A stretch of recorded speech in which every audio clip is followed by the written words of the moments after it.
Ya, Assalamualaikum warahmatullahi wabarakatuh. Selamat malam semuanya. Kita ketemu di sesi ke-6. Ya, jadi sekali lagi, masih ada beberapa yang peserta menanyakan mengenai ritmenya sedikit. Ya, kemarin ritmenya banyak, bingung. Kasih ritmenya sedikit, minta nambah. Jadi bingung lagi.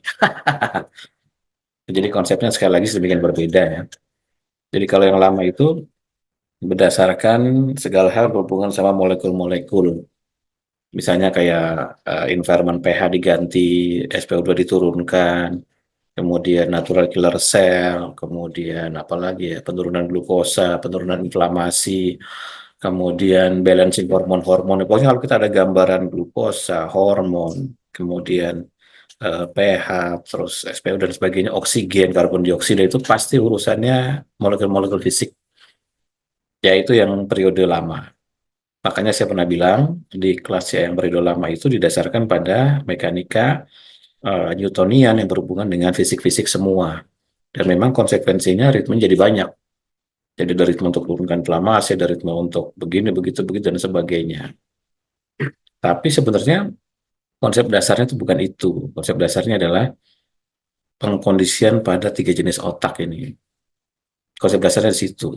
Sehingga di kelas yang baru ini akan menjadi standarisasi pelatihan CA di OMG ya, untuk kedepannya.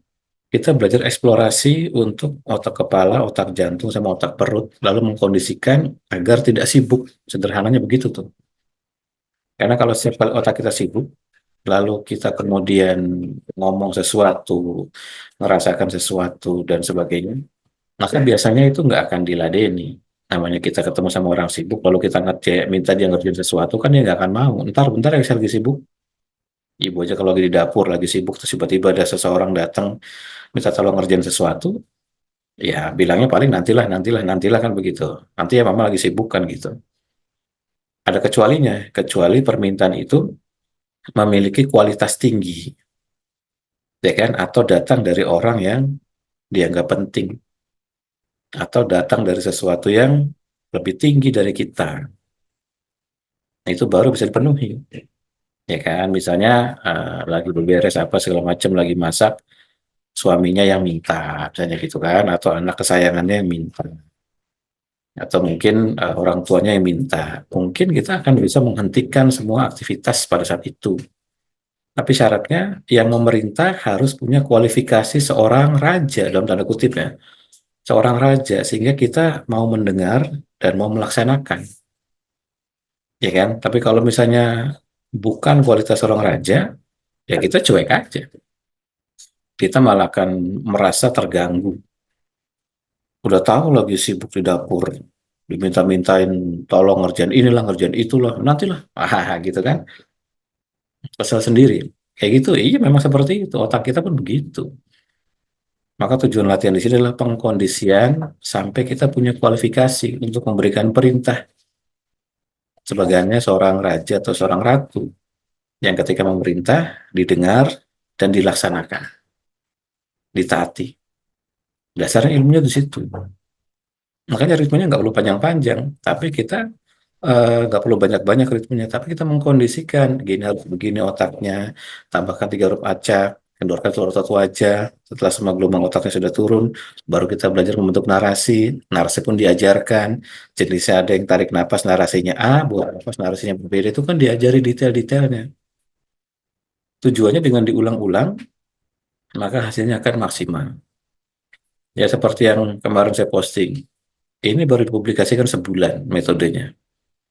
Satu peserta kelas A yang tumor ganas di kolonnya, yang saya bikin videonya beberapa hari lalu atau beberapa minggu lalu, seminggu kemarin kalau nggak salah, itu masuk kriteria tumor ganas, kemudian BAB-nya selalu berdarah, isinya darah lendir, sehari bisa 10-15 kali, bayangkan.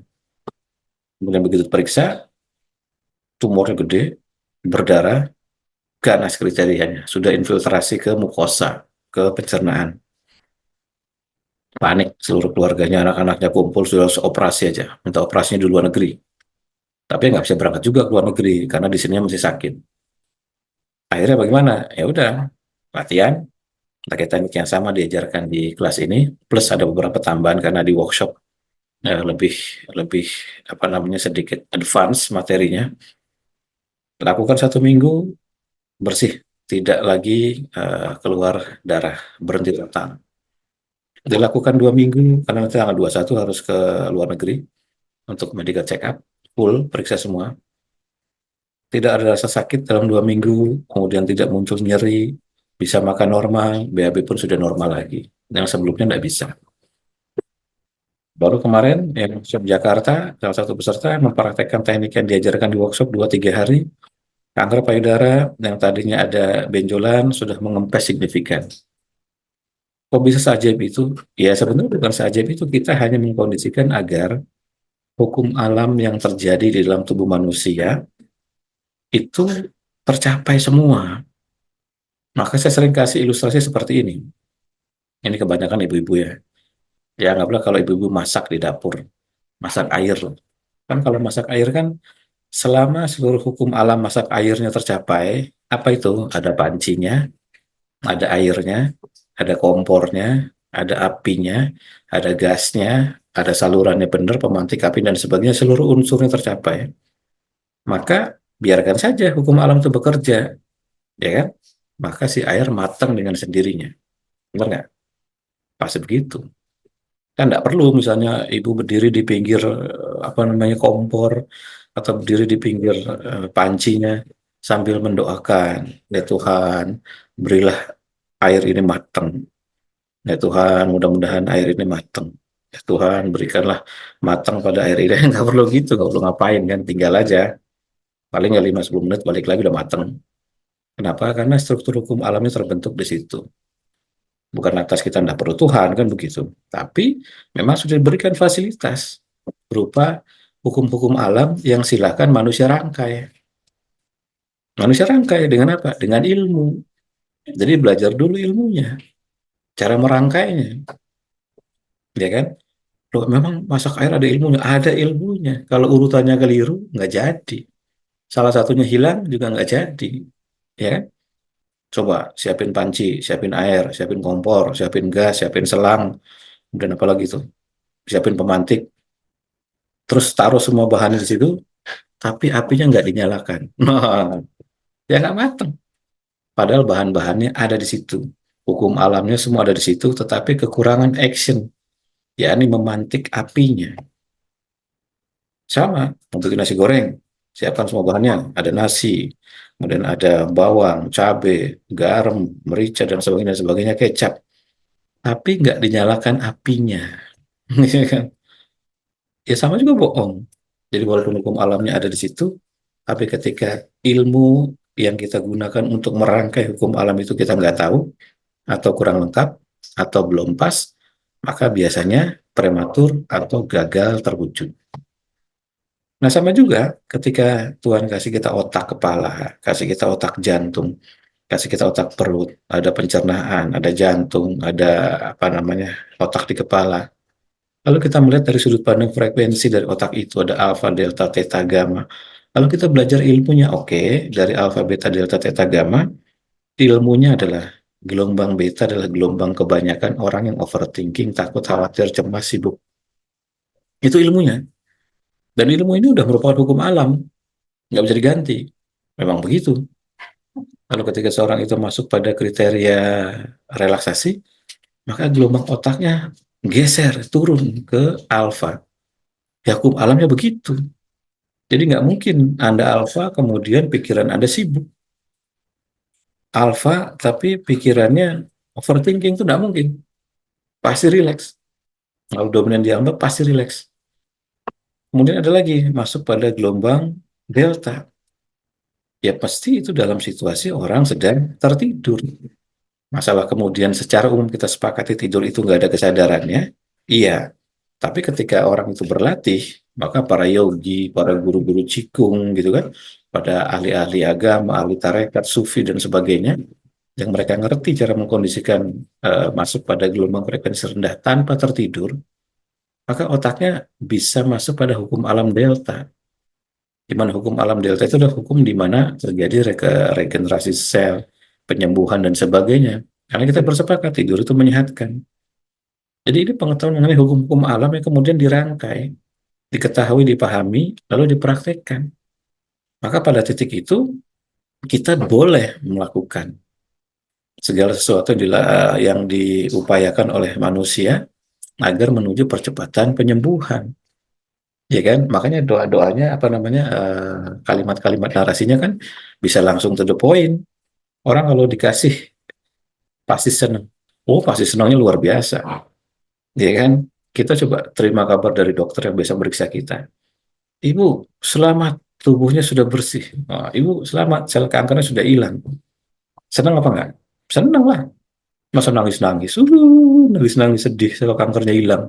Kenapa aku tidak bisa ketemu lagi dengan kankerku? Ya nggak begitu. Memang kita harus dibuang. Memang kita harus hilang kan begitu. Nah, maka ini pengetahuan-pengetahuan ilmu. Makanya pernah ada yang nanya, Mas kok di dalam narasi nggak masuk doa-doa, ya kan? Nggak masuk misalnya kalimat-kalimat yang berketuhanan.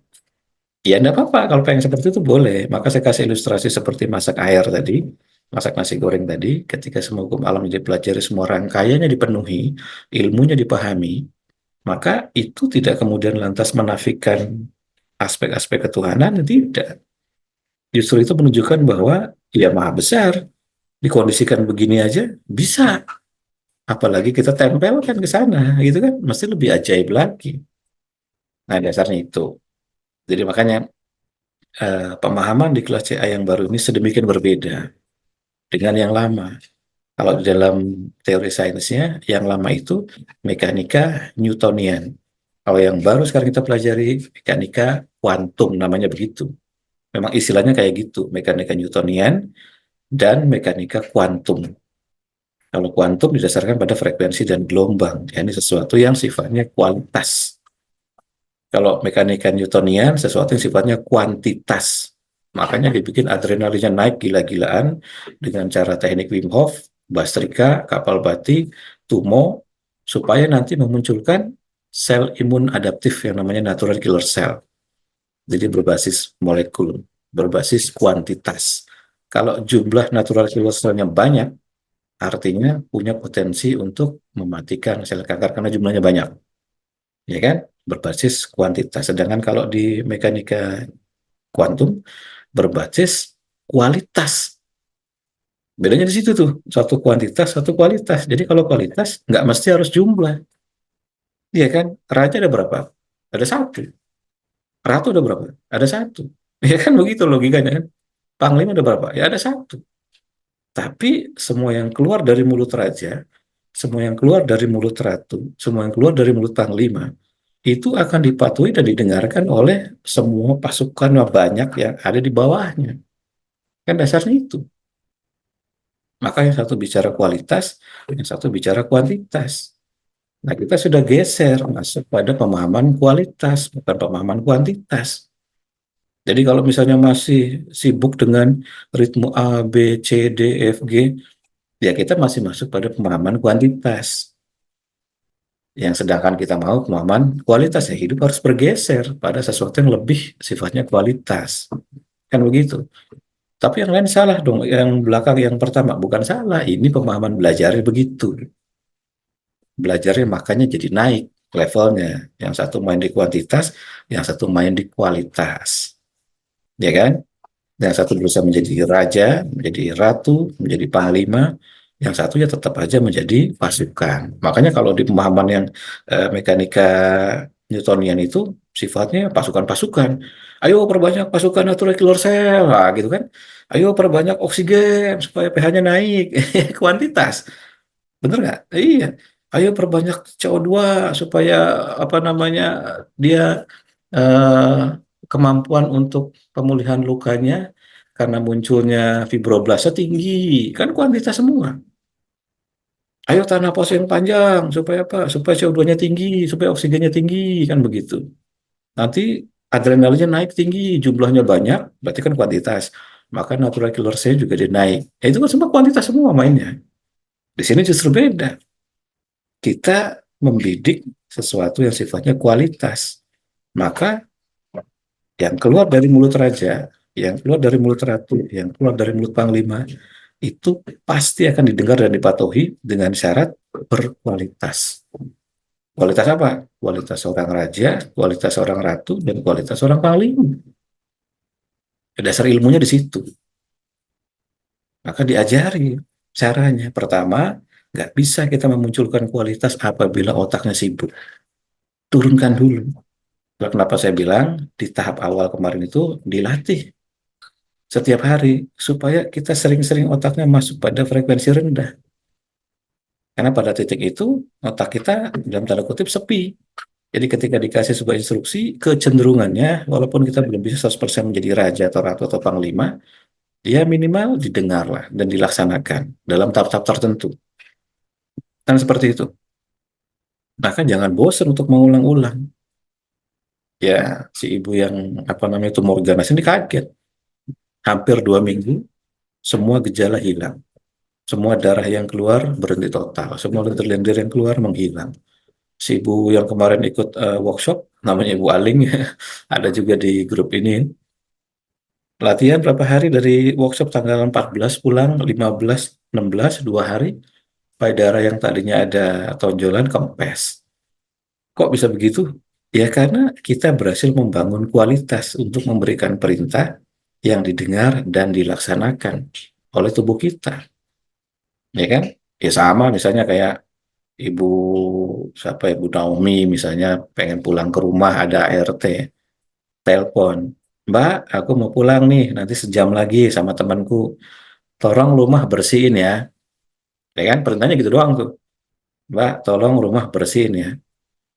Apa yang dilakukan ART itu? Oh, dia akan bersihkan kacanya, bersihkan, mungkin dia akan sapu ruang tamu, dia akan sapu halaman, dia akan pel area-area ruang tamu dari debu-debu segala macam, AC dinyalakan dan sebagainya gitu kan. Dia ngerti sendiri.